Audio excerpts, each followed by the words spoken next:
Good afternoon, people of the Shire, and welcome back to Shedmouth Junction. A different video today. We're going to do a bit of a how-to.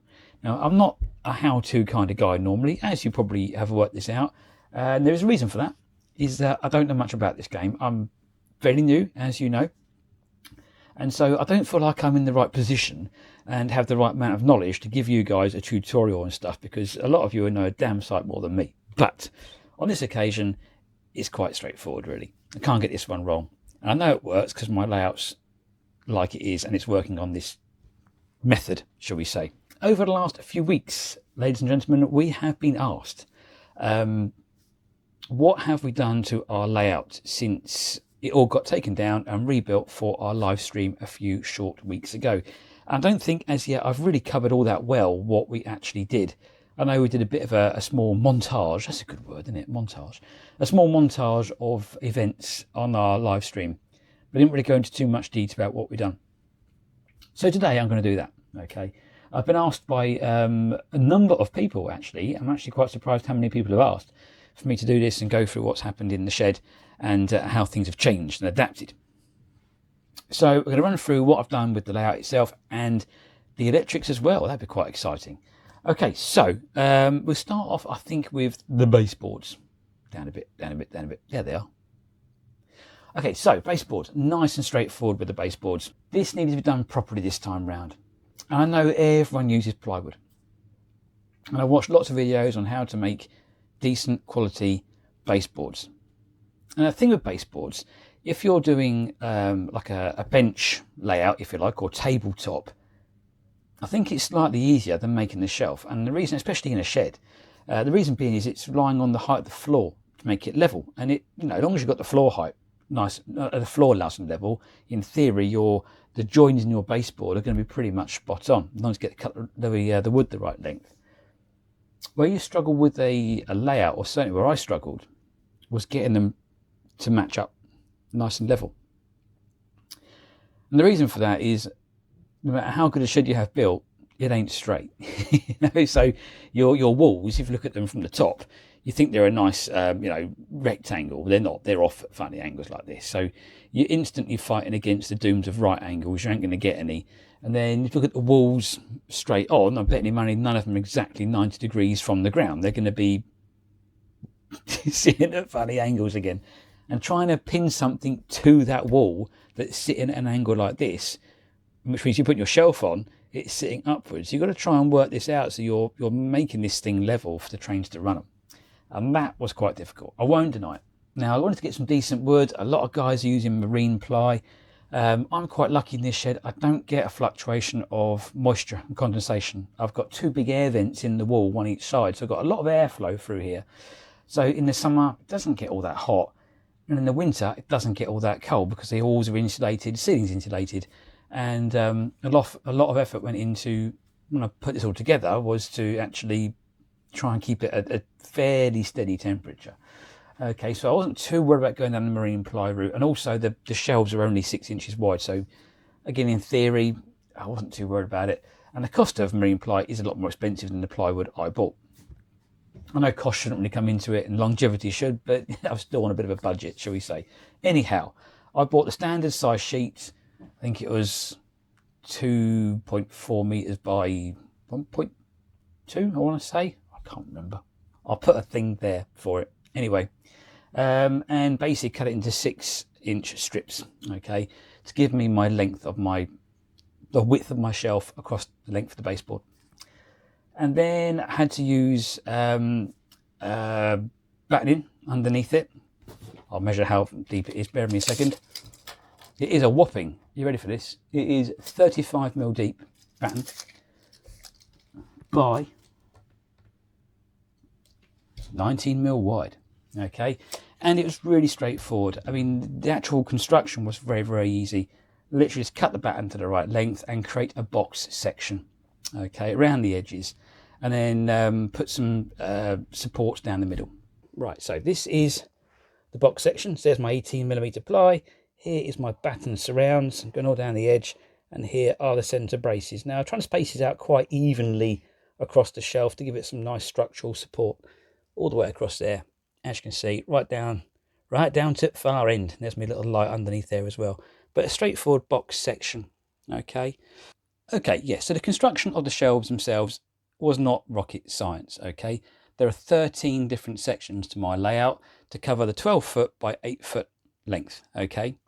There are, however, a few complications, and those complications, they take a bit of working around, shall we say.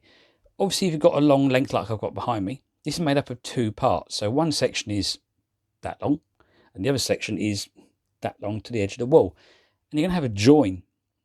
And trying to get that join level, although it's on the same wall, is actually quite difficult.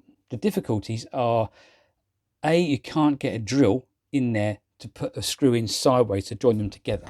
Okay, not without a lot of faffing around, so I worked out. And obviously, because you've got to join the two, it's actually a join right there, look.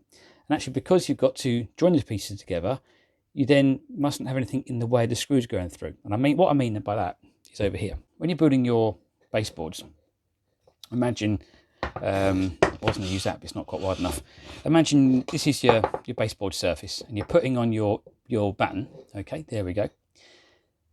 Depending on which way you put your wood at the end, put it like that, or do you put it like this?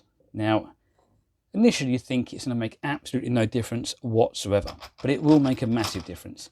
If you've then got to join a second baseboard onto here, you need screws to go through here, okay, to join the batten in together. Like that, there we go. But now if you've put your wooden baseboard in this configuration, there's a danger that your screws going through here, okay, may possibly interfere with what goes that direction. So what I ended up doing was the opposite way around, just like that.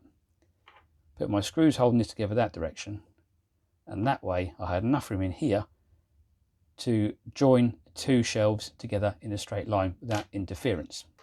Okay, so once you get around that issue, and like I say, do the configuration of your baseboards the way I've done it, you should be okay for clearance on the screws. But it doesn't stop there. Now then, imagine these being the 2 ends of your baseboards, okay?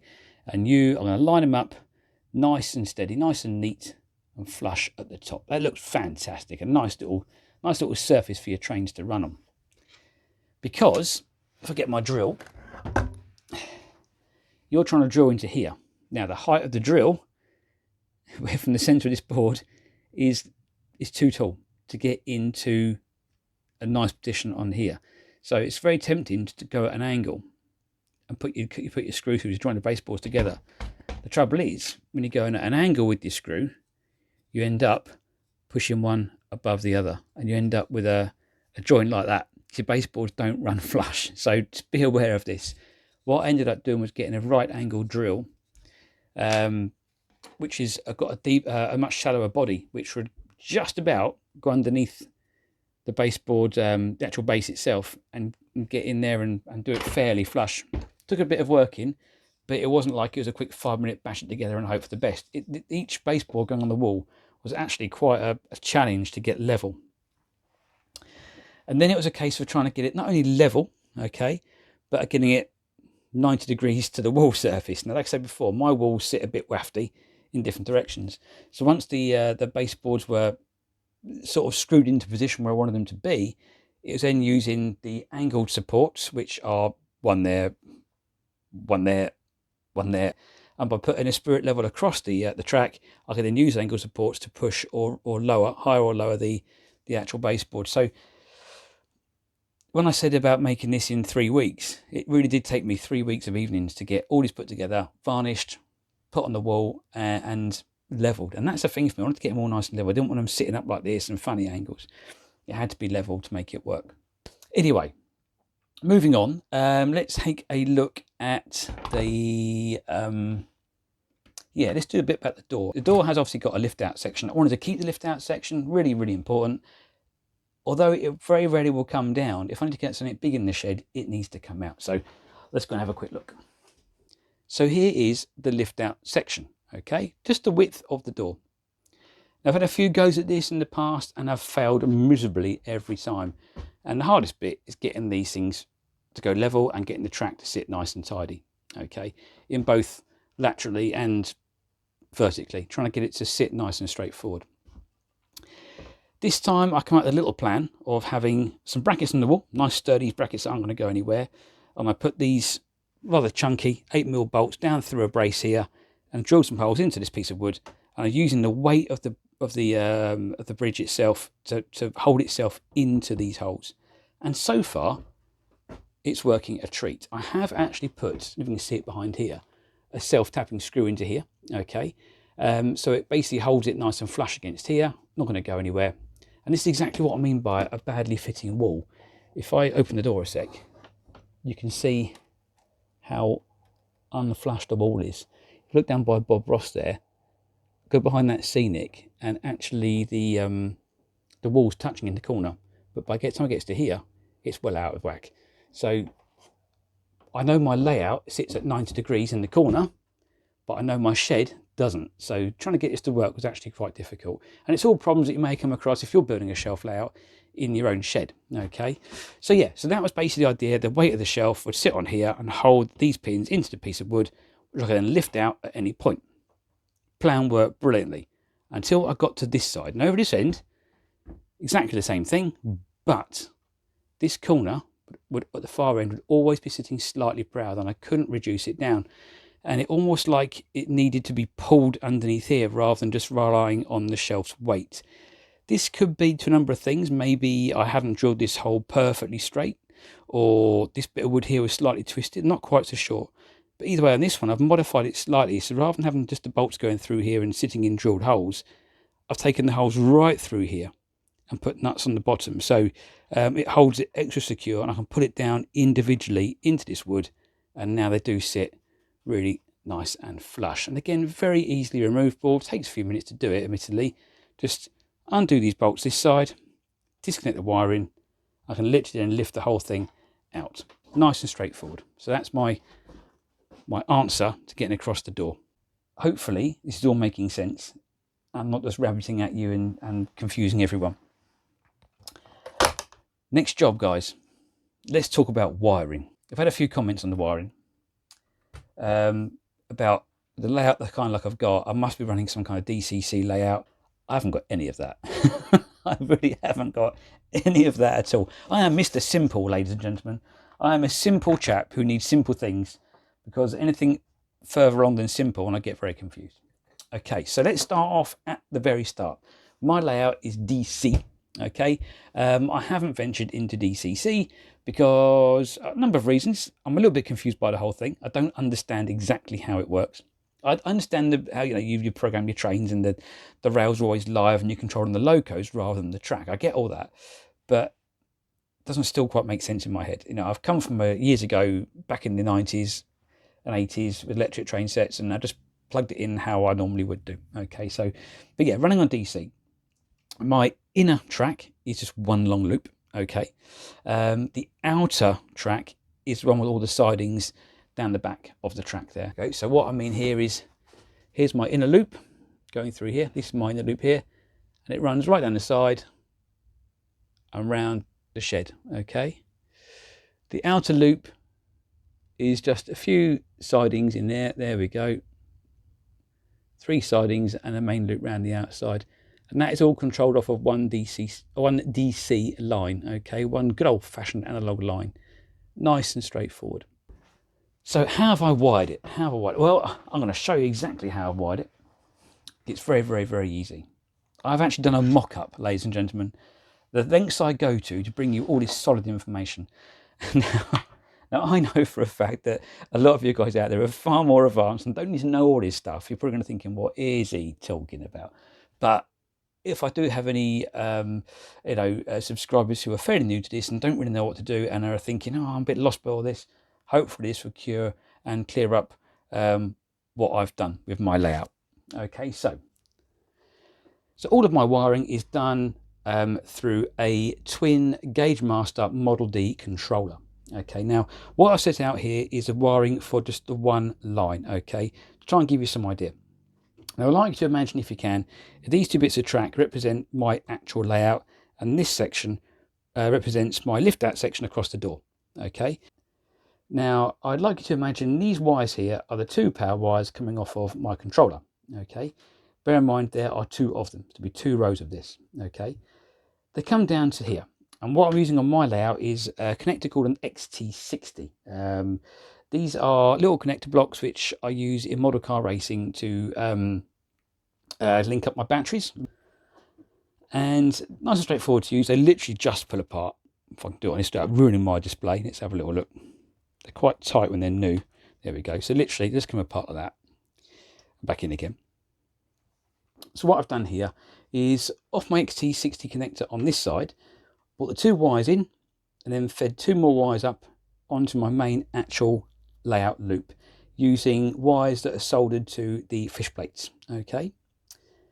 On the opposing side of that, we have the continuation of the power and 2 more wires onto my lift out section, which are hardwired to the track. I've actually soldered those to the underneath of the rail. Okay. Across the other side, you'll have to ignore these ones are red, but it's the same thing. Rather than having the XT60 connectors on this side, I've actually run out for this demonstration. These ones I'm using what I call a Dean's connector. It's exactly the same kind of thing, pulls apart. These are slightly tighter, but I hadn't got any more of the XT60s to show you for this particular demonstration. So I plugged these in instead. But imagine having these yellow ones on this side over here. It's exactly the same thing.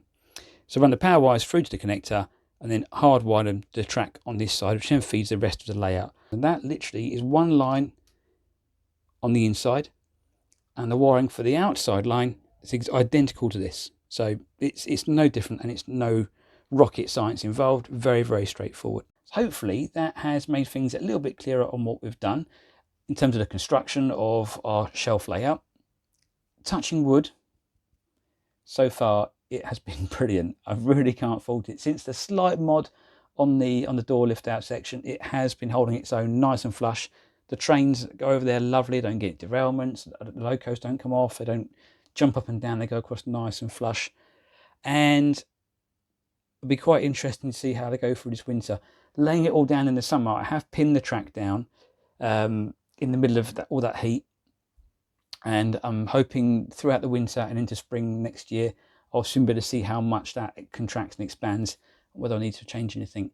Now, final question before I go. I was asked the other day if I was going to do any landscaping on this layout.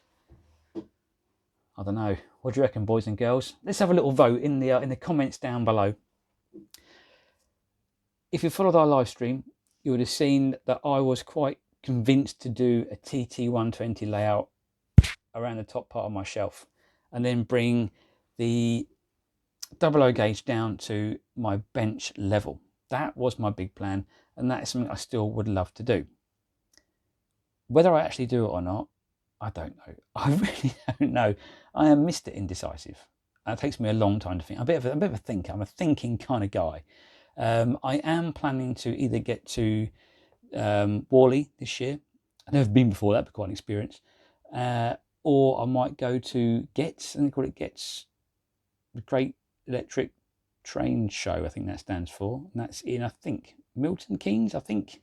Someone's bound to correct me on that. But one of the two I'm hoping to get to. It'd be a case of going up on my own. It's going to be a good, at least I'd imagine, 3 hours of driving to get to one of the shows. But I would like to go and try and get a bit of inspiration to decide what I'm going to do in here. I want to try and find some kind of direction. I feel like I'm floating a lot of the time with not knowing what I'm doing. So I'd like to try and find some kind of inspiration as to what to do. I'm hoping that going to a big show like this, I could come home with an idea and a plan, but who knows? Yeah, so we'll see how we go with that. But at the moment, I don't know if I can keep this 00 or go TT120 on here. So who knows?